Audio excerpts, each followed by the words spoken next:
Right. Now that that's over, I can... Yoo-hoo! I was here the whole time! God! And I got some new salad! I met the funniest character when I went back a month in time. I met this green guy with lots of hair, hairy fur. He wanted to steal Christmas, but he was a month too early. He'd be on time now if he was here. Eat my salad! Again! Properly this time!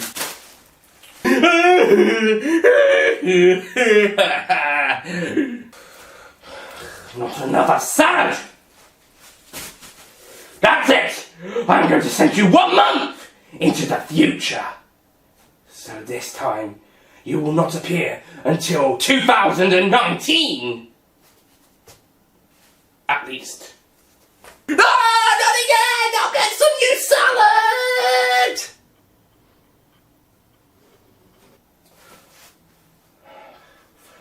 Well, now that he's gone, I've got to go to Ranskoor of Kolos. There's apparently a battle taking place there. I don't know why I came in here anyway. Don't forget to click below to subscribe to the official Nicholas Payne bonus content YouTube channel. Who are you? We're here to help. We're just here to help. Well, what happened here? The battle. What battle? The battle of Ranskoor of Kolos. We're not going to see anything from the battle, are we? No, thought not. Another weak title tie-in to the story of the episode.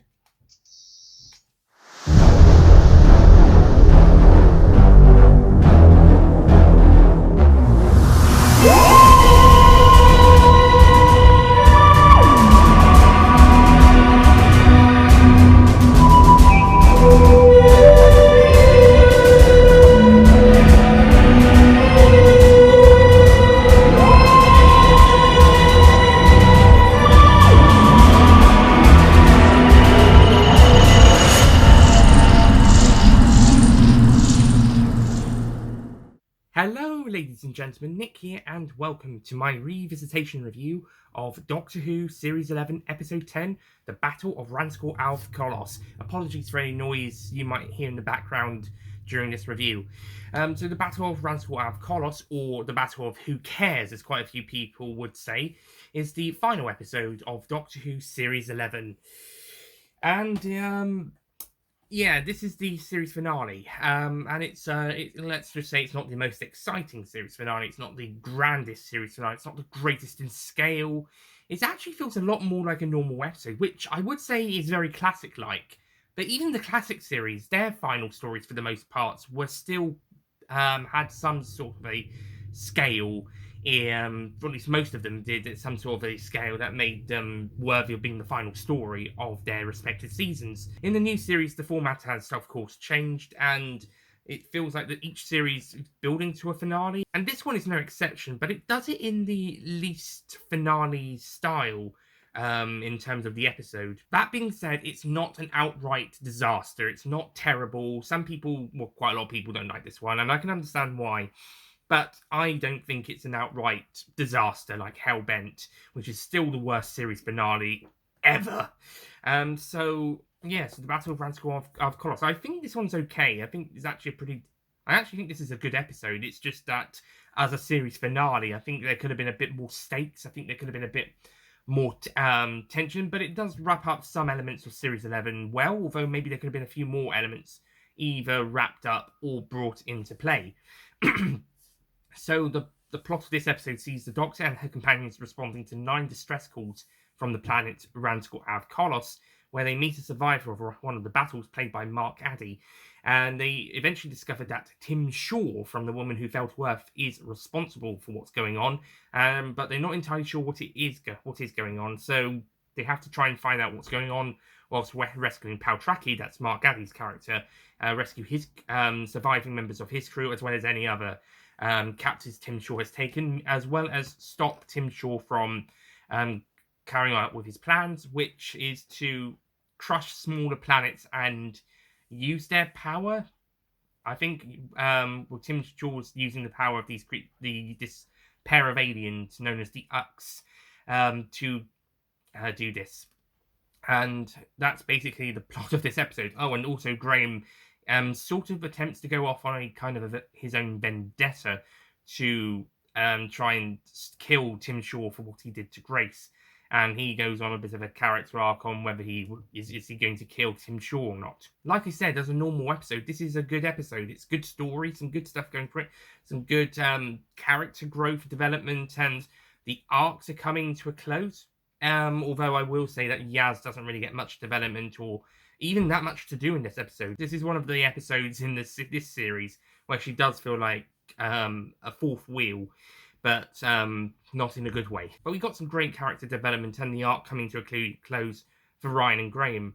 However, it's just that this is the finale of the series, but it just feels like a normal episode. This feels like this could have been episode 5 or 6 or 7, and you wouldn't really change much, providing you have it takes you away beforehand, so that you've got Ryan and Graham, Ryan accepting Graham as his granddad, now, which ties into this episode.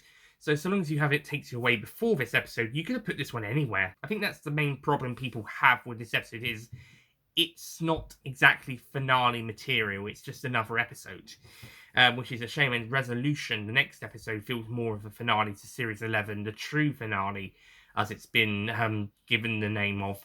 But we'll get onto that next time. Character-wise, well, I don't think the Doctor's as great in this one. Overall, throughout this series, Jodie Whittaker has done well throughout the series, but I don't think she's particularly amazing. She did some great performances in some episodes. I think she's good as the 13th Doctor, and the 13th Doctor is a good Doctor. It's just that I don't think it's a spectacular performance with a spectacular incarnation of the character. And yeah, I think there's a little bit more to be desired, but I'm not going to say it's bad on either terms. I'll quickly get Yaz out of the way. She does hardly anything in this episode. She's just there.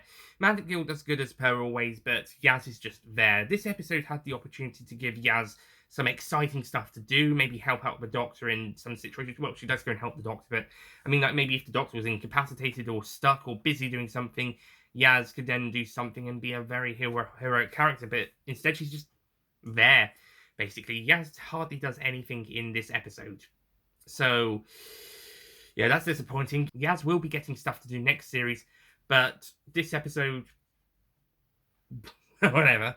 But as I said, Magic Hill still does a great job as per usual. Ryan and Graham, I think they're, like I said, I think their story arcs come to a nice close in this episode, and the character growth and personalities this time round and what they set out to do, especially Graham with his vendetta to kill Tim Shaw, and Ryan trying to make sure he doesn't go that far.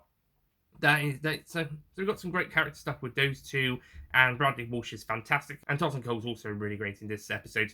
We also have the guy from Woman Who Felt Worth, who played Tim Shaw, return to play the character again in this episode, and he does a pretty great job this time around. Tim Shaw this time has been, instead of being sent to his homeworld, he's arrived on the planet Ranskoor of Kolos, and over 3,000 years he's then been tricking these two people who are part of the Ux species to take some planets and crush them, and now this war has happened to try and stop him, to try and fight him for the atrocities he's committed. He's destroyed 5 planets. Tim Shaw again is a pretty effective villain in this story, but I would have liked to have seen him do a little bit more than just saying what he's done and saying threatening stuff. He does have a fight with Graham, but that's really about it. But I did enjoy the performance. Mark Addy is also really great as Pal Tracky, but he's really only a notable character because they needed someone from the battle as a supporting character who interacted with the Doctor and company before they got to Tim Shaw. So, yeah, but Mark Addy does a good job as Pal Tracky. I'd like to see him again at some point.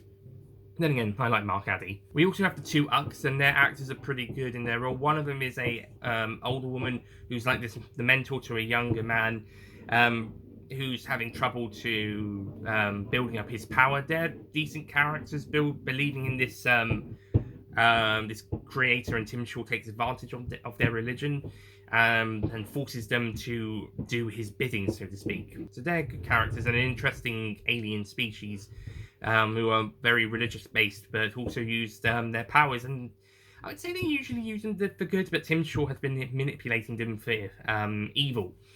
Um, I do have a criticism I wanted to mention, and it concerns Tim Shaw and the Ux. Is that when Tim Shaw tries to crush the planets and store them in these box things, it does remind me a lot of the Pirate Planet. I'm not going to say it's a blatant rip-off or anything, but it's very similar to the Pirate Planet. In that story, the robot pirate captain, or cyborg pirate captain, under the puppetry of his nurse, who's actually an evil queen, they materialized their planet around other planets, crushed them, and kept parts of them in storage, and other parts were merged with the planet.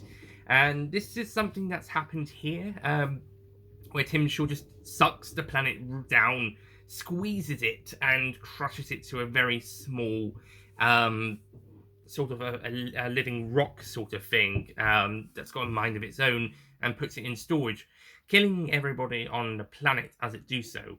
So it has some similarities to Pirate Planet. It's not a blatant rip-off, but it's definitely very similar. And Tim Shaw's next target is Earth, which I also think the Pirate Planet did attempt to do perhaps later on. And Tim Shaw uses this power to try and crush Earth. And we don't really see anyone's reactions to it on Earth. Nobody reacts to this random beam of light, just randomly attacking the planet. No one noticed. Another major issue about this episode, and a lot of people have complained about this, is that we don't see the Battle of Ranskoor Kolos, even though that's in the title of the episode. It's called the Battle of Ranskoor Kolos, but we don't see the battle. It's only referenced and mentioned. Now, I have heard a suggestion that maybe some of the elements from previous episodes from Series 11, like the Arachnids from Arachnids in the UK, the fighter pilots from the Saranga Conundrum, maybe the Solid Tract, the Kablam people with their bubble wrap, the wrappings from Ghost Monument, they could have been brought back and done something to sort of tie all those episodes together, and some sort of a battle to fight against Tim Shaw, perhaps. And that would also be why what happened to the spiders in the safe room thing. That could have been how that was answered, but that was just fan suggestion. Unfortunately, we don't get anything like that. We just have some wibbly-wobbly, timey-wimey stuff, and the Doctor, Yaz, and the Ux are able to stop Tim Shaw, whilst Graham and Ryan get some people out, and then they capture Tim Shaw, and he's locked away in the Ux ship / transmitter of the weapon. Directing-wise, we've got Jamie Charles back for the 4th time, and he does a great job directing. We've got some great cinematography, some great editing, some really great effects this time around. The last couple of episodes weren't looking so great on the visual effects department in some areas, but it's pretty great here, and there is some good moments in the story, but ultimately it's just it's an enjoyable romp, but that's really about it, and also a great end to the character arc for Ryan and Graham, and also a pretty a decent reencounter round 2 with Tim Shaw, but ultimately it's not that great of a finale. Like I said, it's a good regular episode, but as a series finale, it's not that amazing. So I will be giving the Ranskoor Kolos. I was initially going to keep my 2018 score of 7 out of 10, but considering it doesn't really do an awful lot, even when discussing it as a regular episode, I feel like maybe I should lower it to a 6. So I will be giving the Battle of Ranskoor Kolos a 6 out of 10.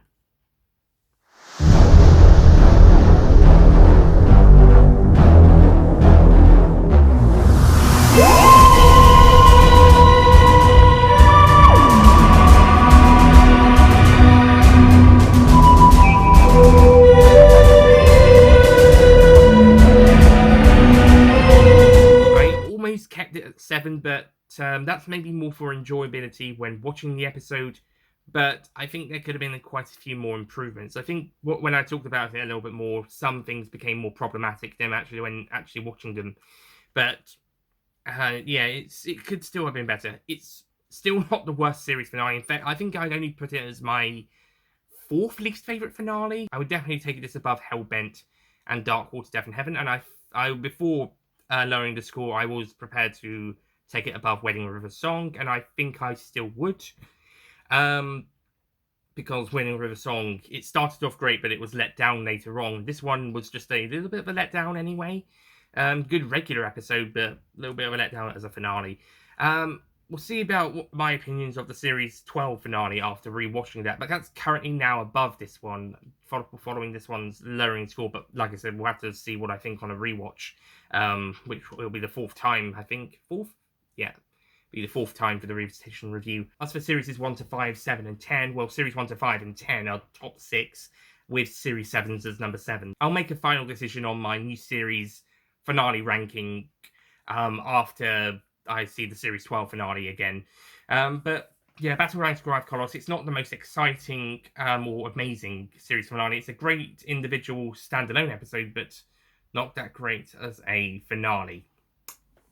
So that's it from my review of, or revisitation review of Doctor Who, The Battle of Ranskoor Kolos. And that's technically it from Series 11, but we've got one more episode to look at before we officially wrap up the series, and that is, of course, the 2019 New Year special, Resolution. And, you know, Tim Shaw is the first recurring villain of this, of the 13th Doctor's era, coming in 9 episodes after his first appearance. But next episode, the 13th Doctor gets to face her first monster villain alien from a previous Doctor's era. Next time, the Daleks return, or rather a Dalek, in Resolution. And I'm so looking forward to seeing the Daleks again, or a Dalek. Especially as Chris Chibnall can actually write the Daleks, and he's way better than Moffat at doing them. I mean, he's not quite as good as Russell T Davies, but he's almost there. So I'm looking forward to seeing this again, because it's the Daleks done right for the first time since 2008 in they're in a story that centers around them, and they're not just there as a cameo or a big cameo, like some of the Moffat stories where they're done better than some of their main stories, believe it or not. But yeah, I'm looking forward to seeing Chibnall taking on the Daleks, or rather Dalek, in the next episode. Yay! So I'll see you all for that next time. Goodbye.